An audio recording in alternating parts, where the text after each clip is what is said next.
బాలకాండము కథా సంగ్రహము విశేషాంశములు పుత్రకామేష్టి సంతానప్రాప్తి నామకరణము అయోధ్యాధిపతియైన దశరథ మహారాజు తనకు ఎంతకాలమునకును సంతానము కలుగకుండుటచే పరితపించుచుండెను. పాప పరిహారార్థమై అతడు అశ్వమేధయాగము చేయుటకు సంకల్పించెను. తన సంకల్పమును వశిష్ఠాది మహర్షులకు ఇట్లు తెలిపెను. మమ లాలవ్యమానస్య పుత్రతార్థం నాస్తి వై సుఖం తదర్థం హయమేధేన యక్ష్యామీతి మతిర్మమ. పుత్రులు లేక తపనపడుచున్న నాకు మనశ్శాంతి కలవైనది. అందులకై అశ్వమేధయాగము చేయవలయునని నా సంకల్పము అని పల్కెను. వశిష్ఠాదుల సూచన మేరకు ఋష్యశృంగ మహామునిని ఆహ్వానించి ఆయన పర్యవేక్షణలో ఆ మహాయాగమును నిర్వహించెను. అనంతరము సంతాన ప్రాప్తికై శాస్త్రోక్తముగా పుత్రకామేష్టి అను క్రతువును ఆచరించెను. యజ్ఞపురుషుడు అనుగ్రహించిన పాయసమును అతడు కౌసల్య, సుమిత్ర, కైకేయి అను తన ముగ్గురు భార్యలకును పంచెను. పాయస ప్రభావమున ఆ ముగ్గురును సంతానవతులైరి. భవిష్యదృష్టమైన వశిష్ఠ మహర్షి ఆ నలుగురు బాలకులకు నామకరణమొనర్చెను.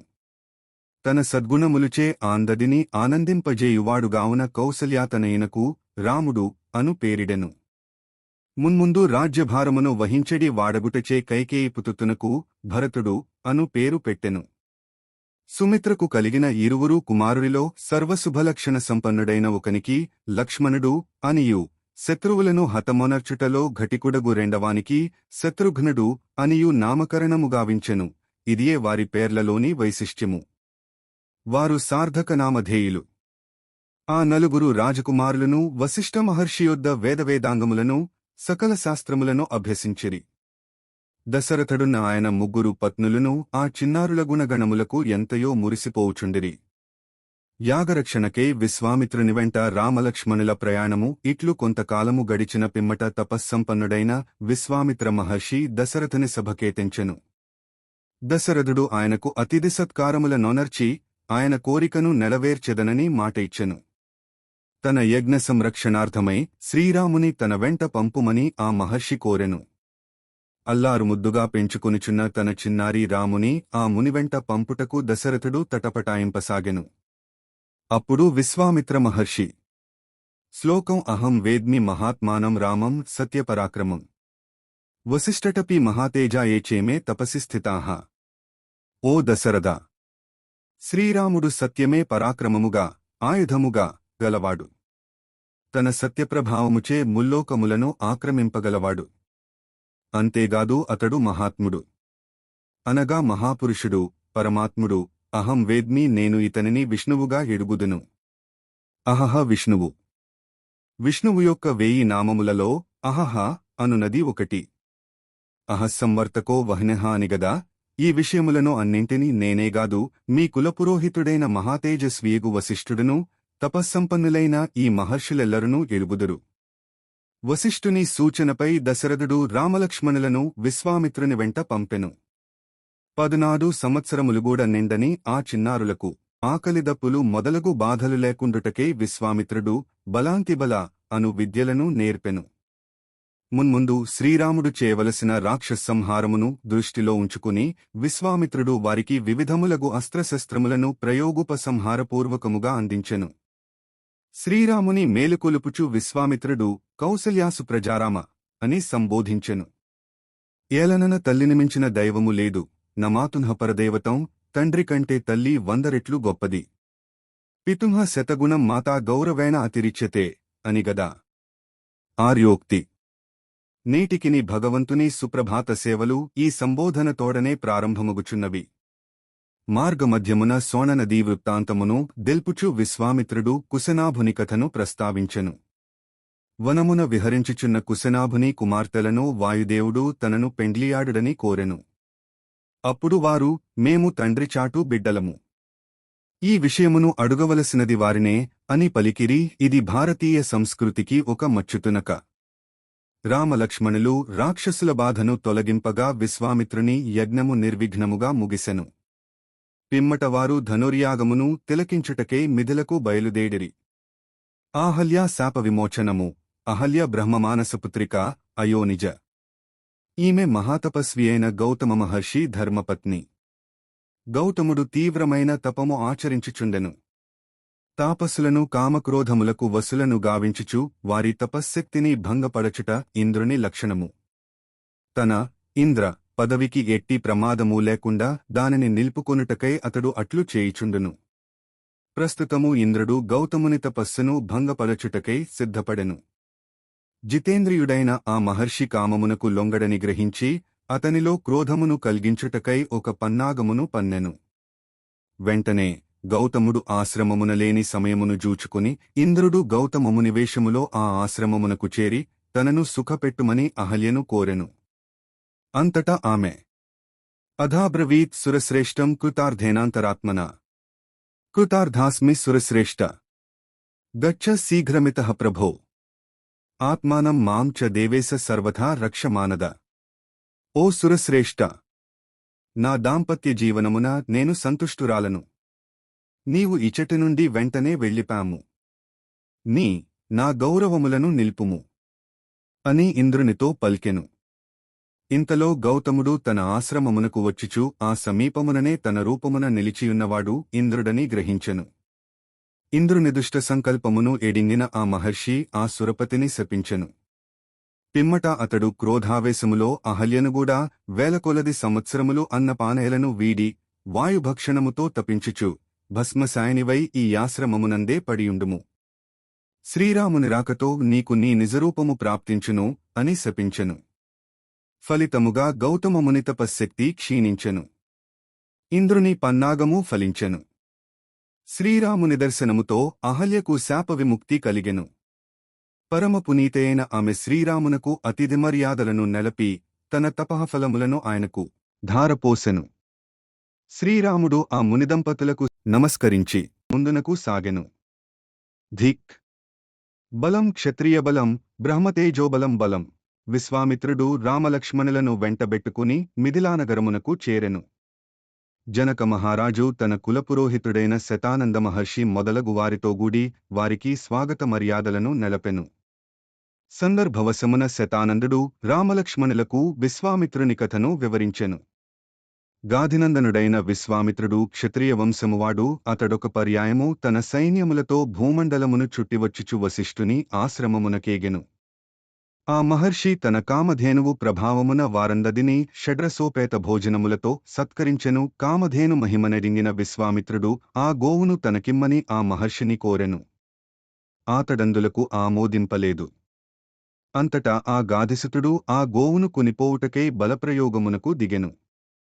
వశిష్ఠుని అనుమతితో ఆ ధేనువు సైన్యమును సూజించి విశ్వామిత్ర బలములను నిర్వీర్యమొనర్చెను. అనంతరము విశ్వామిత్రుడు తీవ్రమైన తపమొనర్చి పరమేశ్వరుని నుండి దివ్యాస్త్రములను పొంది బలగర్వితుడై మరల వశిష్ఠునిపై దాడిచేసి ఆయన ఆశ్రమమును ధ్వంసము చేసెను. కుపితుడైన వశిష్ఠుడు తన బ్రహ్మదండముచే విశ్వామిత్రుని యొక్క దివ్యాస్త్రములనన్నింటినీ వమ్ముగావించెను. అప్పుడు ఆ గాధిసుతుడు ధిక్ బలం క్షత్రియబలం బ్రహ్మతేజోబలం బలం ఏకేన బ్రహ్మదండేన సర్వాస్తాని హతాని మే. ఛీ! క్షత్రియబలము ఒక బలమేనా? బ్రహ్మతేజోబలమే నిజమైన బలము. ఒకే ఒక్క బ్రహ్మదండము నా అస్త్రములను అన్నింటినీ చిత్తుచేసెను. పిమ్మట ఆ కౌశికుడు బ్రహ్మర్షి యగుటకై తీవ్రమైన తపస్సునకు దిగెను. విశ్వామిత్రుడు అవరోధములను అధిగమించి బ్రహ్మర్షి అగుట. పిదప విశ్వామిత్రుడు దక్షిణ దిశకు వెళ్లి అచట 1000 సంవత్సరములు తీవ్రముగా తపమొనర్చెను. బ్రహ్మ ప్రత్యక్షమై అతనిని రాజర్షి గా గుర్తించెను. బ్రహ్మర్షి కానందులకు చింతించుచూ అతడు ఇంకను ఘోరతపమాచరించెను. అంతట ఇక్ష్వాకు వంశజుడైన త్రిశంకు మహారాజును సశరీరముగా స్వర్గమునకు పంపుటకై చేసిన ప్రయత్నములతో ఆయన తపశ్శక్తి అంతయు మిగుల క్షీణించెను. పిమ్మట అతడు పశ్చిమ దిశకు చేరి పుష్కర తీర్థమునందు అచంచల దీక్షతో తపమోనరించెను. అంబరీషుని యజ్ఞమునకు బలిపశువుకానున్న తన మేనల్లుడగు సునస్సేపుని రక్షించుటకును అంబరీషునకు యజ్ఞఫలమును ప్రసాదించుటకును ఆ కౌశికుడు మలల తన తపస్సునంతయును ధారపోసెను. అనంతరము ఆ పుష్కరక్షేత్రమునందే అతడు మదియొక 1000 సంవత్సరములు తపస్సు చేసెను. బ్రహ్మ ప్రత్యక్షమై ఆయనకు ఋషిత్వమును అనుగ్రహించెను. అంతటితో తృప్తి చెందక విశ్వామిత్రుడు ఇంకను దీక్షతో తపమాచరింపసాగెను. ఈ స్థితిలో దేవతలు పంపగావచ్చిన మేనకవలపులలో చిక్కుకుని అతడు తన తపశ్శక్తిని మరల వమ్ము చేసుకొనెను. తన జితేంద్రియత్వమును కోల్పోయిన విశ్వామిత్రుడు మిగుల పశ్చాత్తాపపడి ఉత్తరదిశకు చేరి హిమగిరిపై మలలకడు దీక్షవహించి తపస్సైనర్చెను. అంతట బ్రహ్మ ప్రసన్నుడై ఆయనకు మహర్షిత్వమును అనుగ్రహించి, ఇంతమాత్రమునకే నీవు జితేంద్రియుడవైనట్లు తలంపవలదు. ఇంకను ప్రయత్నింపుము అని పలికెను. తదుపరి ఆ గాదిసుతుడు ఊర్ధ్వబాహువై వాయువున్న ఆహారముగా గొనుచు వేసవికాలమున పంచాగ్ని మధ్యమునను చలికాలమున జలములయందును ఉండి 1000 సంవత్సరములు కఠోరముగా తపస్సు చేసెను. అంతట దేవతలు రంభను పంపి ఆయనను కామపరవశుని చేయుటకు యత్నించిరి. అందులకు ఆగ్రహించిన ఆ గాదిసుతుడు శిలవైపొమ్ము అని ఆమెను శపించెను. క్రోధ కారణముగా మరల ఆయన తపస్సు కుంటుపడెను. వెంటనే ఆయన తూర్పు దిశకు చేరి తీవ్రతపో దీక్షకు దిగెను. ముల్లోకములు అల్లకల్లోలములయ్యెను. అప్పుడు బ్రహ్మ సాక్షాత్కరించి ఆయనకు బ్రహ్మర్షిత్వమును అనుగ్రహించెను. అనంతరము వశిష్ఠ మహర్షియు ఆయనను బ్రహ్మర్షిగా పేర్కొనుటతో విశ్వామిత్రుడు మిగుల తృప్తి చెందెను. శతానందుల వారి ద్వారా బ్రహ్మర్షి విశ్వామిత్రుని వృత్తాంతమును విని రామలక్ష్మణులు జనక మహారాజు ఎంతయూ సంప్రీతులైరి. ఇయం సీతా మమసుత, యుక్తవయస్కురాలైన సీతాదేవికి జనక మహారాజు వివాహము చేయ సంకల్పించెను. తనెంటనున్న శివధనుస్సును ఎక్కుపెట్టిన వానికే తన కూతురును ఇచ్చి పెండ్లి చేసెదనని ఆ మహారాజు ప్రకటించెను. ఆమెను పెండ్లియాడగోరి పెక్కుమంది రాజకుమారులు మిథిలకు వచ్చి వింటిని సంధింపలేక విఫలులై ఇంటి ముఖము పట్టిరి. ఈ స్థితిలో రామలక్ష్మణులు అచటికి విచ్చేసిరి. విశ్వామిత్ర మహర్షి కోరికపై జనకుడు ఆ శివధనుస్సును వారికి చూపించెను. వెంటనే శ్రీరాముడు ఆ ధనుస్సును చేతిలోనికి దీసుకుని ఎక్కుపెట్టునంతలో అది ఫెళ్ళుమని విడిగి 2 ముక్కలాయెను. అప్పుడు జనకుడు మాత్రమేగాక సదస్సులెల్లరునూ సంతోషముతో పొంగిపోయిరి. జనకుని ఆహ్వానముపై దశరథ మహారాజు సపరివారముగా మిథిలకు విచ్చేసెను. కళ్యాణ వేదిక చక్కగా అలంకృతమై సదస్సులతో కలకలలాడుచుండెను. సీతారాములు వధూవరులు వేదికను అలంకరించిరి.